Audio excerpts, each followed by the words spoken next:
Namo tassa bhagavato arahato samma sambuddhassa. Namo tassa bhagavato arahato samma sambuddhassa. Namo tassa bhagavato arahato samma sambuddhassa.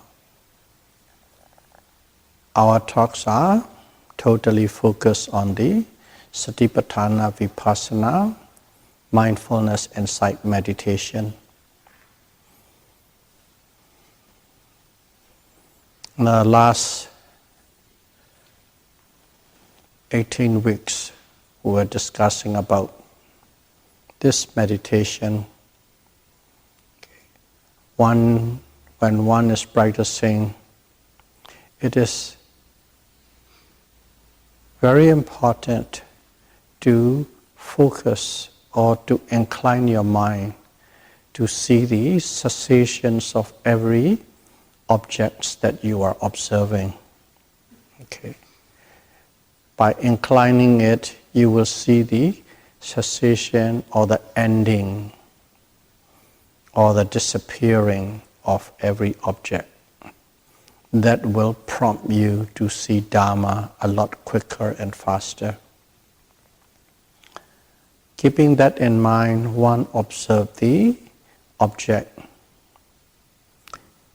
intensely, closely, penetratively, and deeply, not superficially.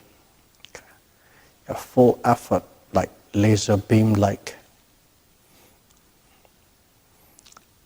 That kind of quality observation one must apply each and every object and each and every observation. And thirdly, one must repeat that kind of a process or observation continuously, constantly, without a break and a gap. That is the way one must observe mindfulness, insight meditation, if you are practicing that. And if you look at it, this whole aspect is everything is directly related to yourself and to your effort and what you must do. Okay. Everything is what you must do and how you must apply, in what manner, in what way. Everything is your own application, your own effort. Those aspects are dealt in the last 18 Dharma talks. And today, the Buddha not only tells you what to do and how to do, which must apply directly by yourself at the moment of meditation. He also talks about the environmental situation and condition related to your meditation. What it is, supporting factors. Supporting factors. As soon as you see supporting factors, this is outside you, from the environment, from the surrounding, the conditions that enveloped your meditation practice and yourself. So we'll be dealing with that aspect. What are the supportive conditions?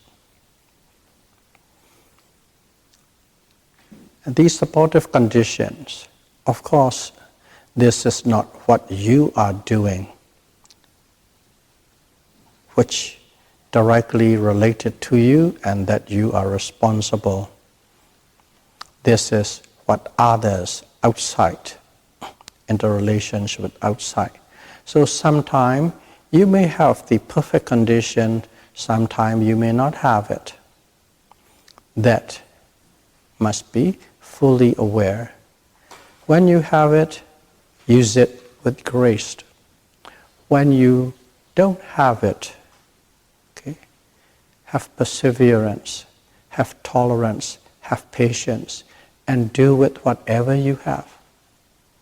Don't complain about it. Don't use it as an excuse not to do it. Don't use it as an excuse that you are not progressing because of these conditions. That kind of attitude one must bear in mind. The first one the Buddha said is,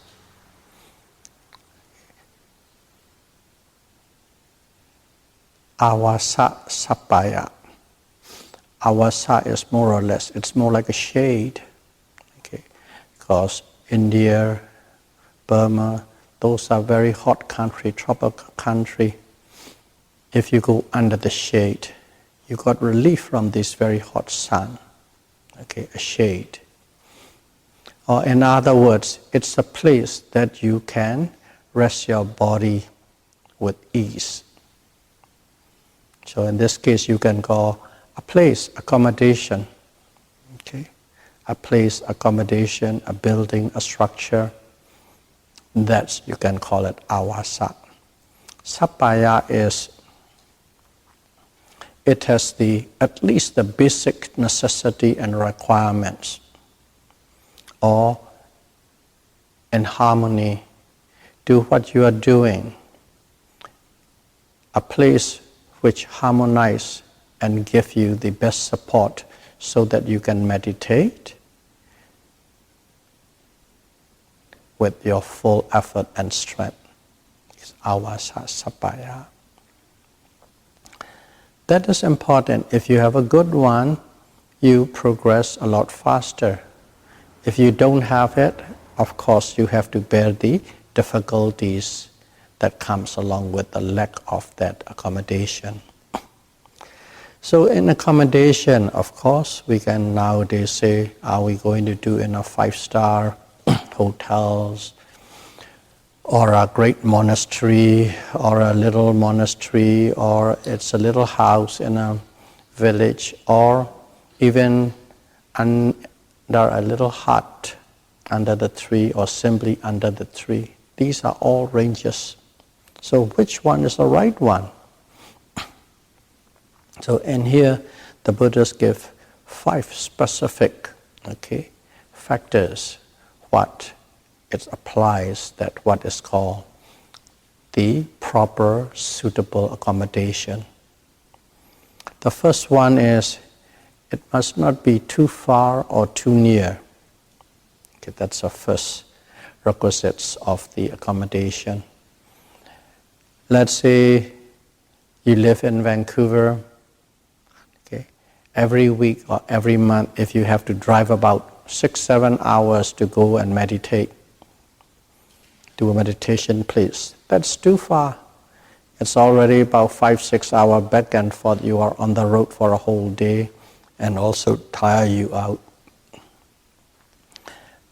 Or if it is about an hour or 2, well, that's not so bad.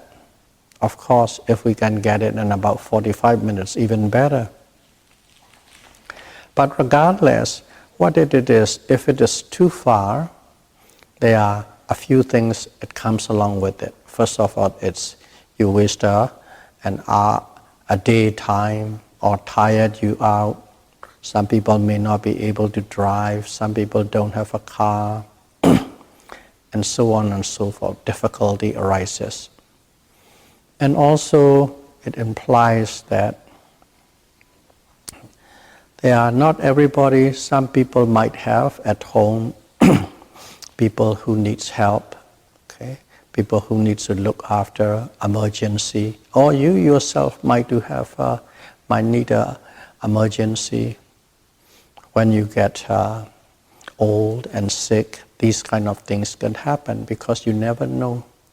So these kind of situation, if you are not too far, whenever these things happen, you can have easy access within a short period of time.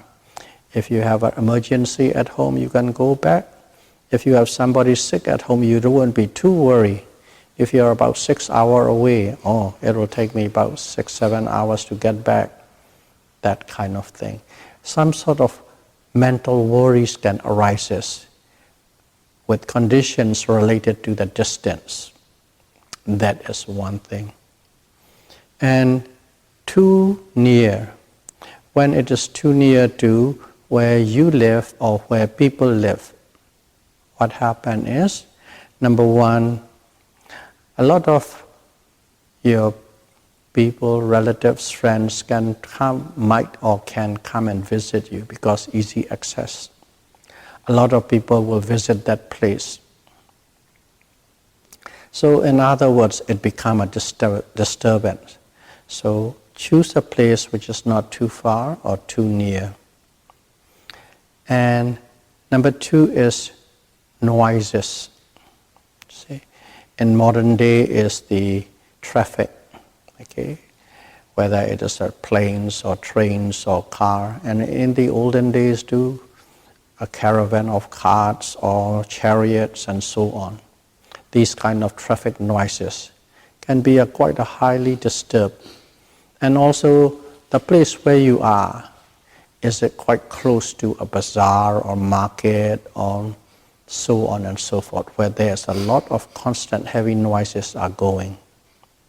So less in noises. If you can get almost silence, that's perfect. So that is the number two requirements for a good accommodation.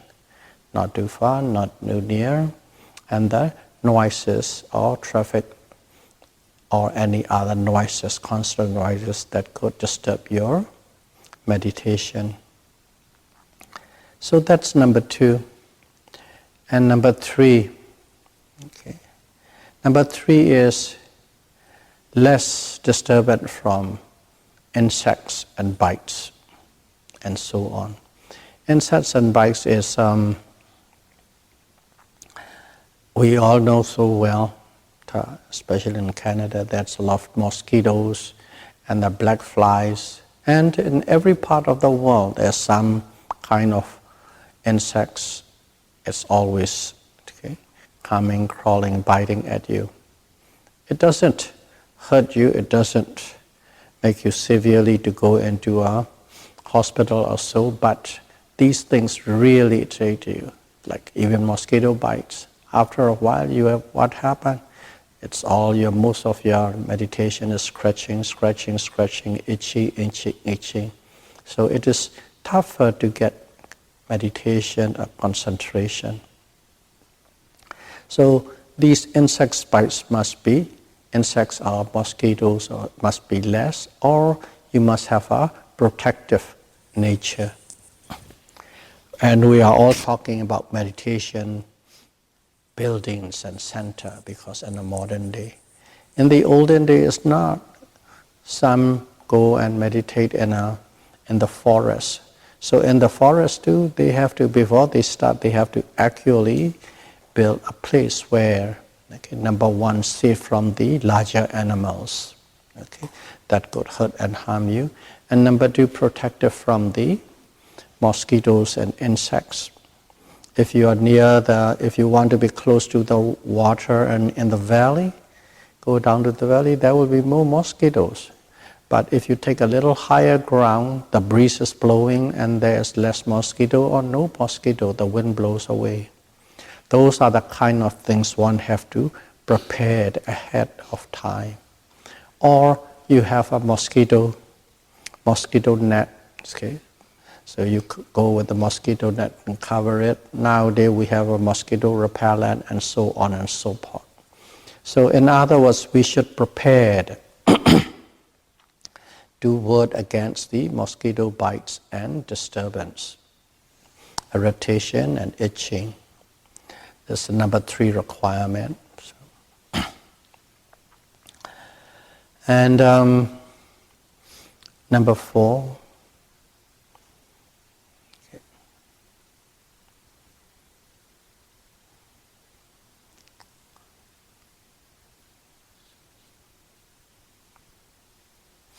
my minds keep on slipping. And number four is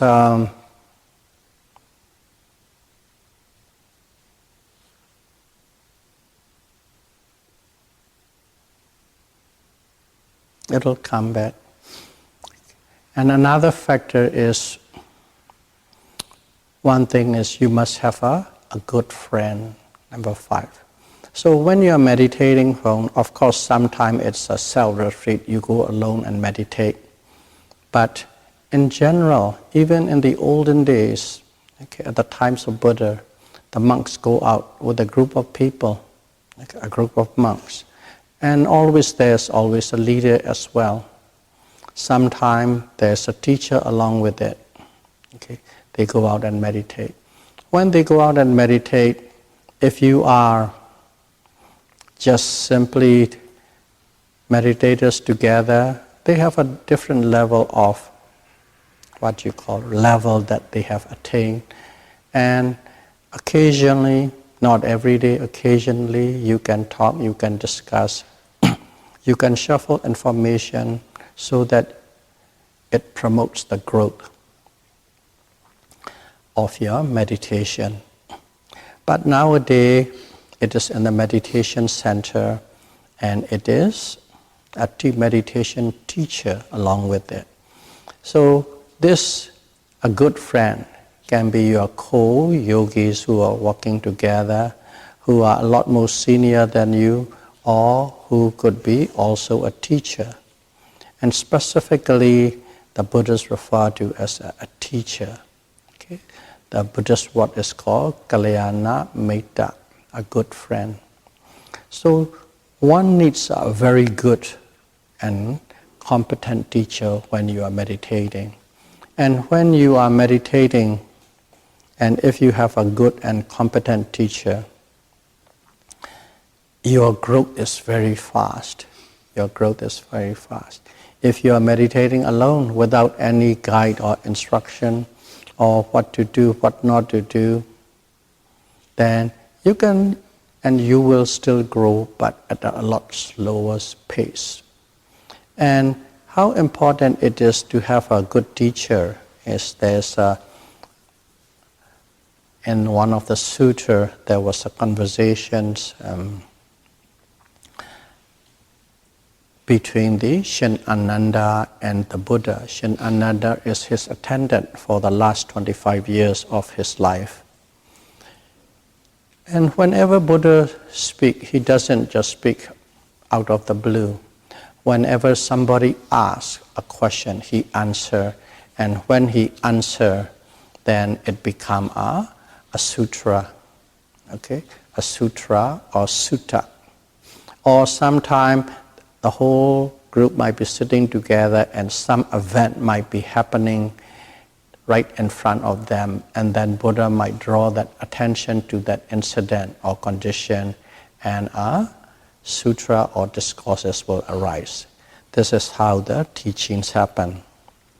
But in here is we are not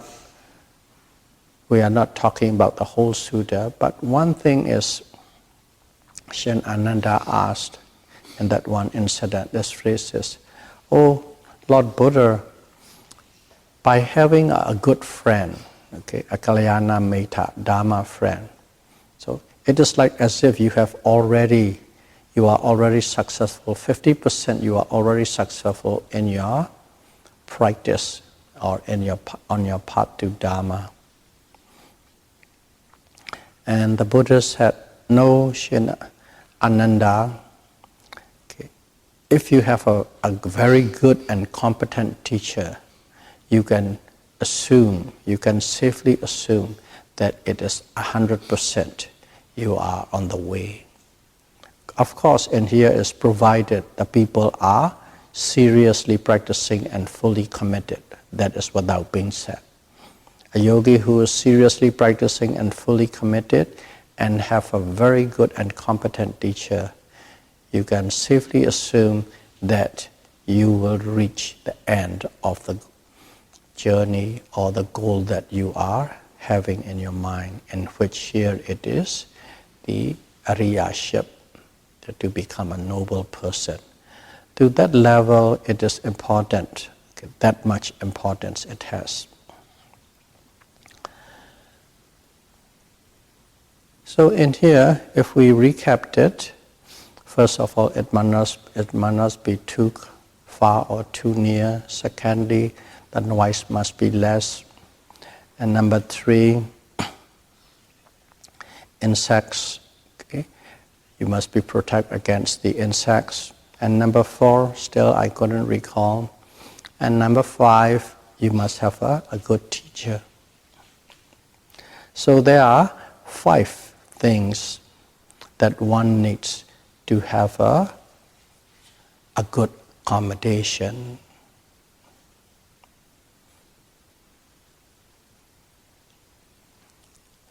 Number 4 is requisites. Number 4 is requisites. The place must have a proper requisites, food and lodging and water and so on, that you use and you apply every day. That requisites must be there. So as long as you have these 5 factors or 5 requirements are there, you can consider that is a good accommodation for you to practice meditation. So in here, what is a good requisites, or what are the necessity of a good accommodation or a place? And in here is, first and foremost is, that place have a good place to sleep and also to eat food requirements. Food must be reasonably good and easily available. The place for accommodation, sleeping, eating, and all other facilities that you need, that a person needs on a daily basis, they must be pretty well provided in that place or available in that place. So nowadays we don't have to worry too much about it. In the meditation center, what happens is they all provide it all the time. Especially in a situation like mindfulness inside meditation center, they cater you to a T and provide it. And also the food. Even the food, sometimes you might not get exactly as you wish or want, but at least there's enough, nutritious enough so that it can provide you to maintain and sustain your body and refreshen your mind and keep on practicing. So those are the 5 types of requisites that one needs for sapaya, awasa sapaya, proper accommodation or a place to practice. And if you have them, they are the supportive factors. As we started from the beginning, if you have them all, it's great. But if you don't have it, that's whatever that is, that's a choice. If something is lacking, you must bear, you must be patient, and you have to practice. Do not use as an excuse for not to do, or do not use as an excuse for not you progressing. So that is the first supporting factor. So in here too, there's one as far as the accommodation is concerned. The Buddha's expounded in length. He divided into 4 types of accommodation. The first one are the 5 factors, 5 qualities that one's need or required in an accommodation. And there are 4 types of accommodation too. We have a meditation center, or you're meditating with somewhere, somehow. Nowadays it's halfway around the world. It's not too far. By our standard, of course, before you leave, you make sure there's you do not expect any urgency or emergency to come right back from around the world. Anywhere that one wish to go and meditate, we can meditate. Accessibility is there, but decision one has to make. Use your common sense and make that. The key thing is while you are there, whether you need for medical emergency purpose, whether they are there, they are not there, Okay, where is the closest, especially if you have a pre-existing condition, okay, then you must calculate all these things and put it in place and go and meditate. So not too far, not too near is nowadays it could be halfway around the world. For some people it might be too far. Some people it's okay. You have to make sense out of your own condition and go. And also medical facilities, how it is, what kind of prevention, what kind of medicine to take, these kind of things has to consider. And you go and meditate. And when you meditate these places, okay, there are so many places. Okay, even in Canada, there are so many different groups and places. In US, you go, even within the same tradition, mindfulness, insight meditation, you can have here. You can go to states and meditate. You can go to Burma or Malaysia or Thailand or Singapore or Indonesia and so on. Right now, one of the yogis is meditating in Malaysia, and another one of our yogis is meditating in California, San Jose. It's different places, but they are all mindfulness insights group. And when you are meditating those things, okay, especially those people who like to go and meditate in all different places. Okay, some don't, some do. But if you do, when you go and meditate, in some places you will find that your meditation, you don't progress. You've been meditating there for a week or two. There's no progress. Okay, assuming you are putting effort, assuming you are doing correctly. Okay, as correctly as you can. But there's no progress. And also, all the requisites are very sparse. Okay, not enough food, not enough the right food. Okay. And in Burma, there are monasteries and monastery and monastery. Some monasteries, everything is overflowing. Some monastery, they cannot even sustain one meal a day. It's quite difficult. So, quite difficult because it depends on the karma of the abbots, of the monks who is operating that center. Based on that, these requisites are plentiful or these requisites are rare. Some abbots or monks doesn't have good karma, so there's not much requisites, people donating. Some has like overabundant, overflowing. These are all the karmic product of these monks or the abbots who are operating that area.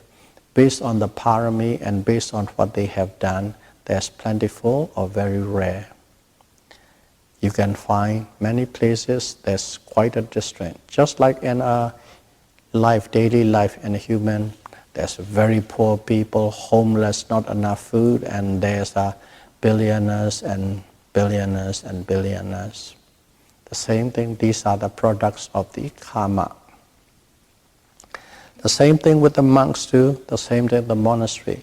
So a place where you went or where you're going is very poor in requisites as well as you are not progressing. If that's the case, the Buddha said, you may leave that center at once. You may leave that center at once. You don't even have to say, okay, I'm leaving. Okay, if there's no way, you just simply pack and leave because that is not the right place. Requisites are small, so you have a great hardship in your meditation. You are not progressing because whoever the teacher who is teaching you is not competent enough or does not have enough knowledge or in fact does not even know how to instruct you properly, even though you are putting a great effort. So you don't have the right teacher, or even say wrong teacher, you don't know requisite, leave that place at once. That's Buddha's words. And then there's another type of accommodation. That another type of accommodation is you go there and you meditate. You meditate, and what happens is there's plenty of requisites, plenty of food, and whatever the requirement means, mattress, pillows, mosquito nets, good showers, good soap, air condition, and so on and so forth. There's plenty. Okay? But you practice and you practice and you practice. You do not progress. Subject to that you are really putting effort as being instructed. As always subject, on your part you are not failing. Okay, it is only the environmental part we are talking about. You are putting great effort with great saddha, great faith and confidence. But no progress, but you have lots of food and everything is very comfortable. You can just drift it there for another 2-3 months and come back after 2-3 months enjoying the facilities but without any growth in your meditation. And if that's the case, what the Buddha said was, that center you must also leave, but saying properly saying and giving proper respect to the abbot, to the management, saying thank you very much, okay, you guys help a lot, provide us all these great things, but for some reason or the other I have to leave. You have to say that you are leaving. You cannot just pack and go, because they have provided you at least with material requirements. It's only the mental food that they cannot provide.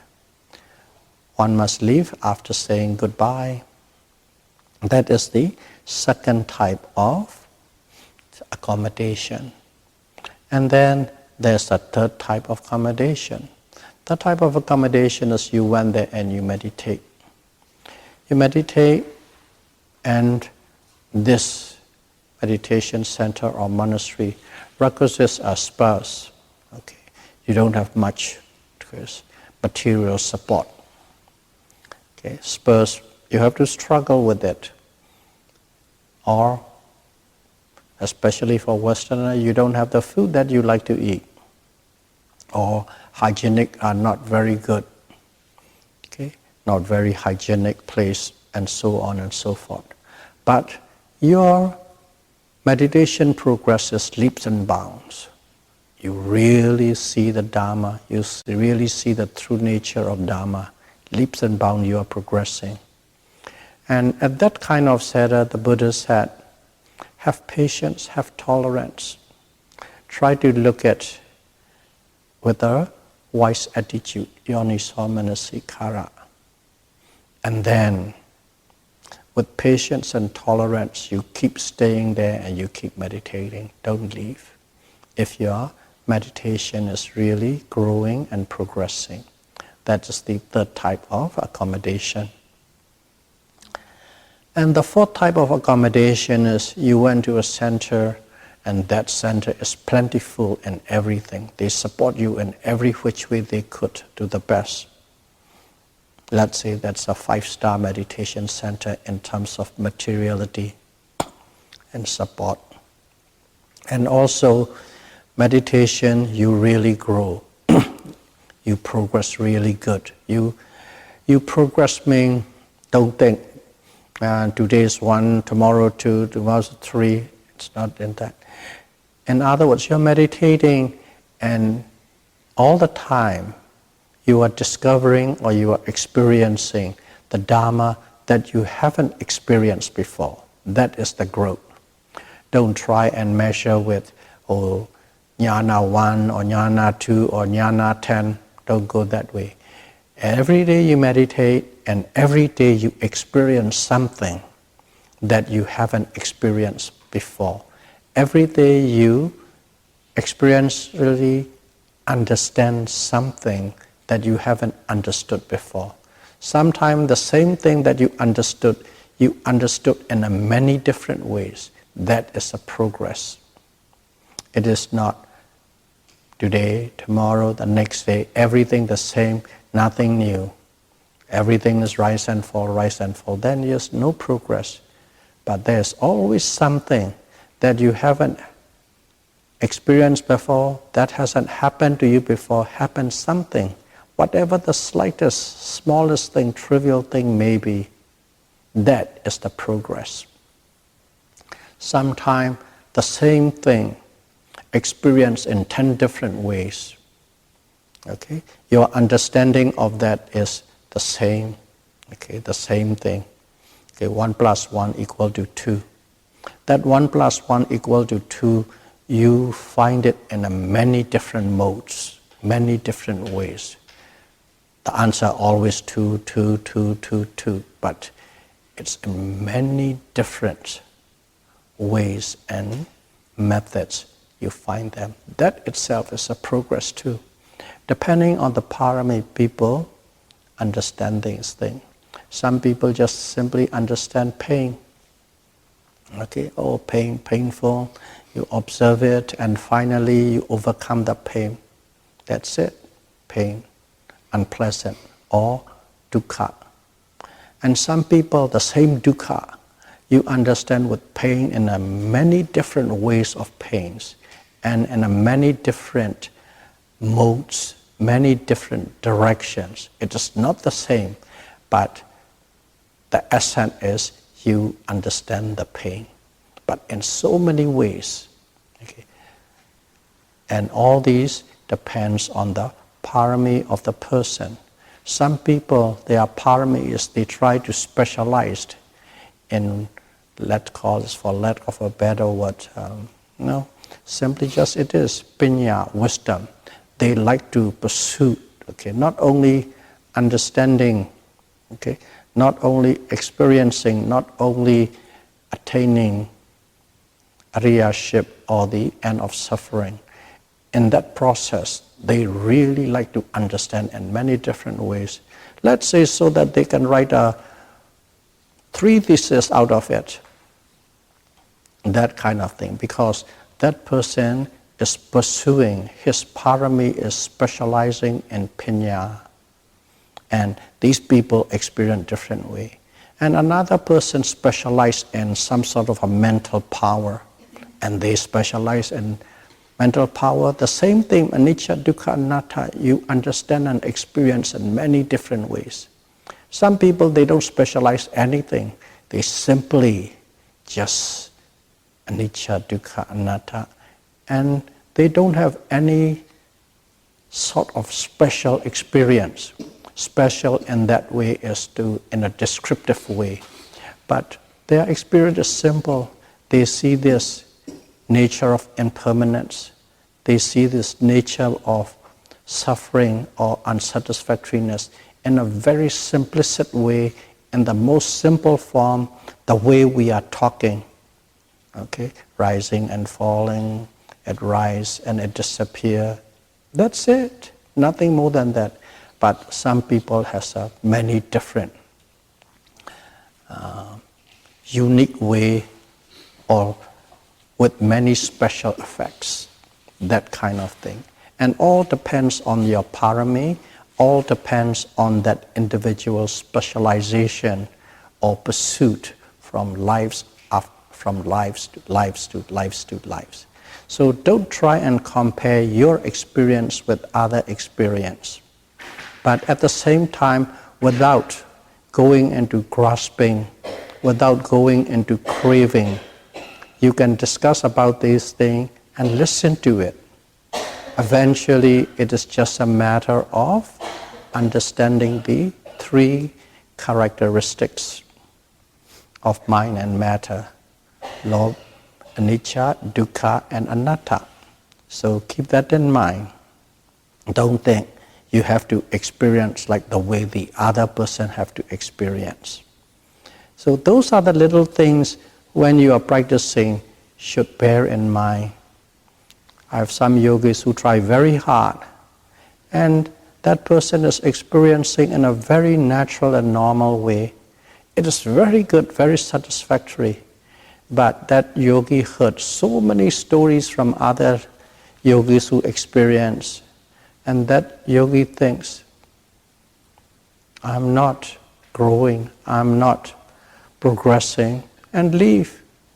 There's nothing a teacher can do rather than keep on explaining, no, you are doing well, but they cannot be satisfied with the simple, very most simplistic understanding of anicca, dukkha, anatta. They think these kind of special effects, experience has to happen, and they got discouraged and gone. Sadly enough, but there's nothing one can do, because eventually it depends on your own decision. So those are the kind of things.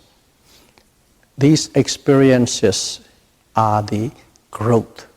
The growth means you are growing in your meditation, you are progressing.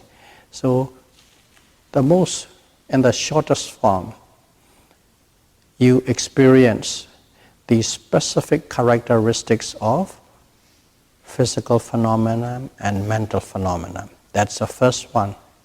You have to experience these specific characteristics. In other words, the ultimate realities in a specific form, because each and every object have their own specific, unique characteristic. Those must be experienced. And from the repeated experience of these specific characteristics, eventually you come to understand the general characteristics, which is simply put the 3 marks or 3 characteristics of mind and matter, which is everything is impermanence, in a state of transience at all time, ever changing. Secondly, it is dukkha, suffering or unsatisfactoriness. Or in other words, or on a meditative form, it is the constant oppression of mind and matter with the process of ever changing. That oppression, you felt oppressed through that changing process. And thirdly, you began to see this mind and matter as simply a phenomenon, simply a natural phenomenon. This is a physical phenomenon, this is a physical process. This is a mental phenomenon, that's a mental process.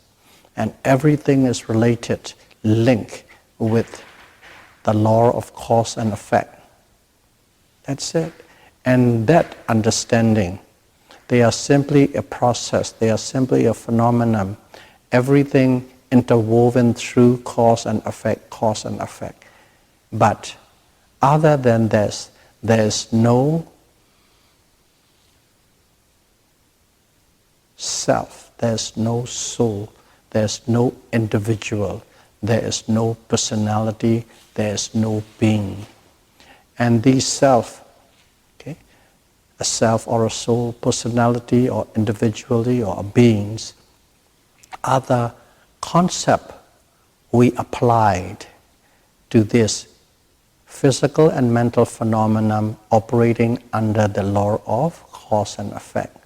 And as we don't truly understand this operation of physical and mental phenomenon under the law of cause and effect, but they are in such a speed that is incomprehensible.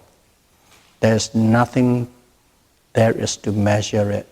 And we believe that the same thing, the same phenomenon, the two phenomena as a self, a soul, a person, a being, or an individual. That's anatta. Okay. Basically, the other one is atta. Atta means a self, a soul, an individual, a person, personality, a being. That's atta. And what the Buddha is, Buddha doesn't discover anything new. The same thing, what everybody call as atta, the Buddha said, no, that atta is not an atta. It is a phenomenon. It is a process. He just simply don't declare it as a phenomenon and a process. He explained in detail how the workings of this nama and rupa are. He showed it. He explained it. And not only that, he showed and he explained it. And he gave you a method to practice so that you can personally experience what he had explained. And only then he considered that you truly understand.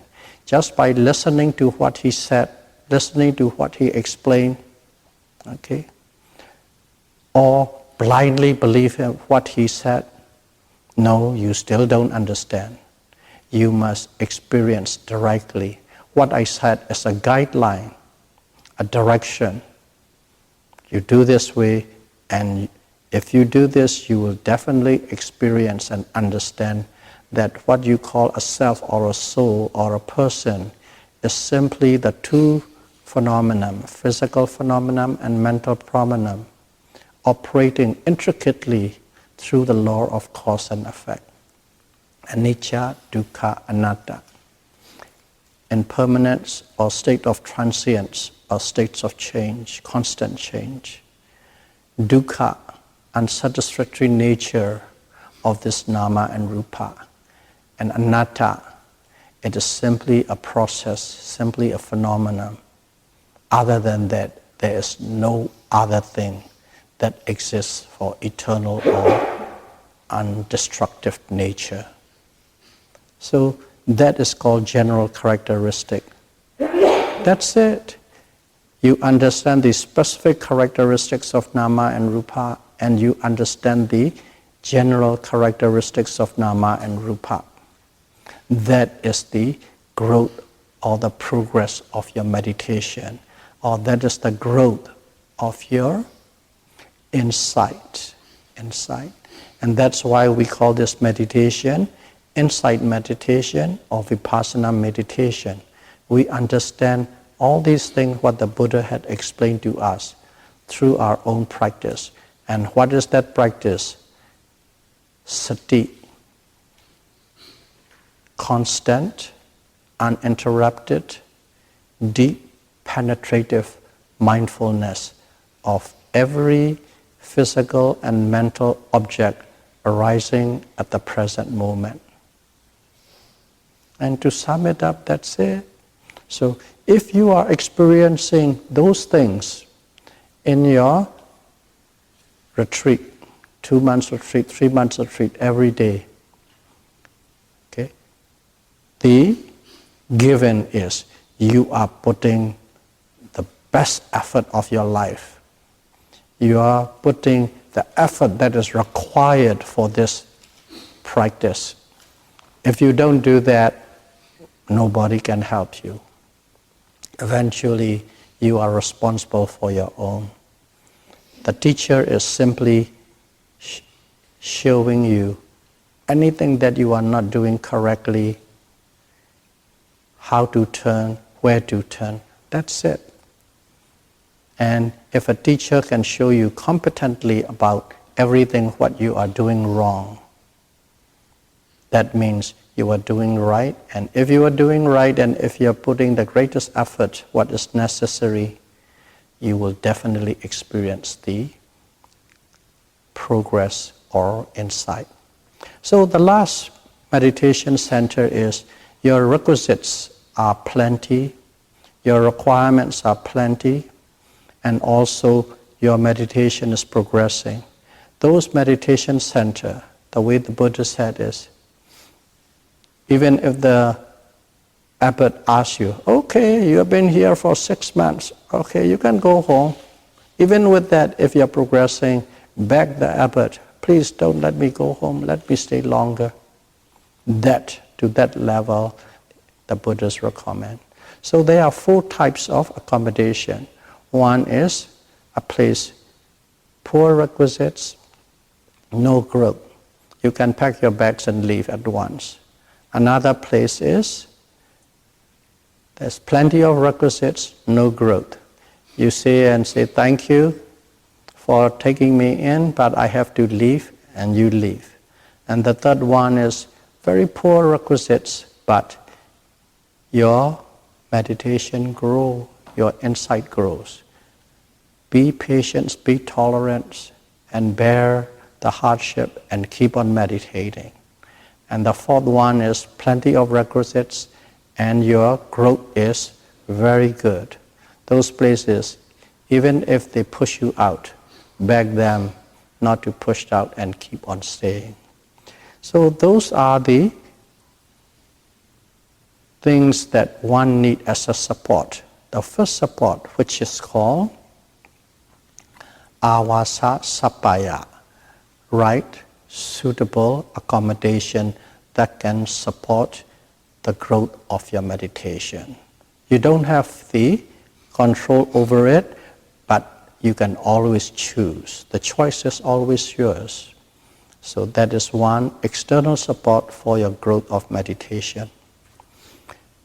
And second one is they call it Alms. And this thing especially come out because of for the monks. For the monks, especially in the olden days, okay, the monks they don't have any belongings other than the clothes that they wear, the robes that they wear, and the alms bowl and the little rope around, and also the water strainer, needle and thread, and a fan or something to put a shade over your bald head. Those are the 8 things that they are allowed to own. They can say, this is mine. Other than that, the monks does not own anything. Even if the monk is living in a multi-million-dollar monastery, they don't own it. They are just there as a guest to use it while they are there. Nobody owns it. In a Buddhist sense, the public owns it. So those are the 8 requisites the monks are allowed to have. So, in here, whether you stay in a monastery or especially if you are meditating, when you meditate, usually the monks don't stay in a monastery. The monastery is a place, there's a heavy traffic. All the people comes and goes, they ask, they come in, they want to pray, they ask you to come for the funeral or for the birthdays and so on and so forth. It's a very busy place and they cannot say no to people who come and ask help and guidance. And every full moon days and every half full moon days, they have to give Dharma talks and precepts and so on. So when a monk stays in a monastery, they do not really have time for themselves. So they usually go away from the monastery and then go and find some place which fills with the 5 requisites. Okay, the first 5 requisites. Not too far, not too near. This far and near is what? It is, they have to have food. Okay, when you are not staying at the monastery, they have to have food, and for that food they have to go to the nearest town or a village for the alms round.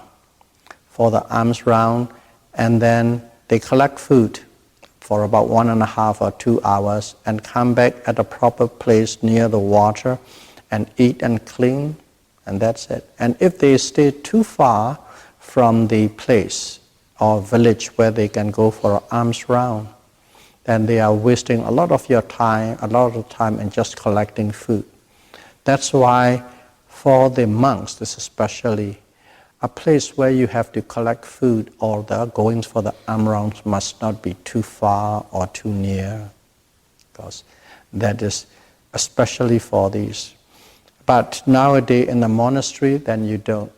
But even in the monastery, if you are the full-time monk, okay, except for when you're old or when you're sick or when you're abbot, other than that, according to the Vinaya, which means the disciplines and rules the monk has to follow, they have to go alms round. They cannot sit there and eat every day food on the table, whatever they bring it for you, whatever the people bring it for you.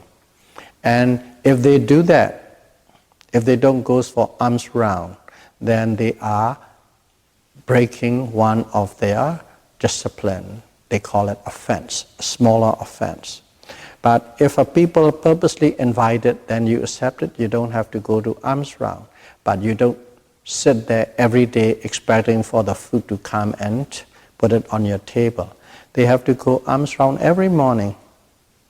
Because that's why you will see people who have been to Burma or Thailand or Sri Lanka. The monks are going around in the morning, put their robes on with their pumps on, and they collect food because they have to do it. If they don't do it, if they are lazy, if they depend with luxury for the people to bring in food every day, they are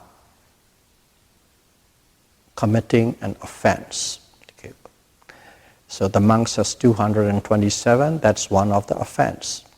So that kind of a thing, your place for going alms round must not be too far, okay, or too near. If you are too near, the people will come to your place, talk to you, ask you, and so on. There are some people who are considerate that you are meditating. There are some people who are not considerate. They are troubled. Whatever the trouble they have is bigger than what you are meditating, and they will ask your help. So that kind of thing also applies for too far and too near. That applies especially for the monks who goes for alms round. So, and if it is too near, they come in, that's noisy. That's why you won't have much, okay, quietness, talking, asking people, or people pass by, bullock carts going by, the noises. So that is also on a too far and too near, less noise, too much traffic noise. And of course, mosquitoes and insect bites, it's already taken in. And then also requisites, they have to depend to the village that is close by, about an hour walk, half an hour walk. But you stay in a forest where there is no people pass around you, those kind of things. And also, one should have a co-meditator or a teacher to go in. So that number 2, alms round, that's also a support. The first one is generally as an accommodation.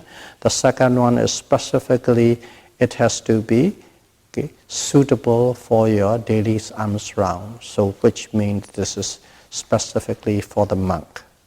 So with those 2 supporting factors, we will conclude today. The Buddha gives 7 supporting factors, and we covered 2, and there are 5 more to come. So may all of you be able to practice Satipatthana Vipassana meditation precisely, correctly, and diligently, and may you be able to experience the true nature of nama and rupa as soon as possible. Sadhu, sadhu, sadhu. Buddham pujami, Dhammam pujami, Sangham pujami. Thank you very much.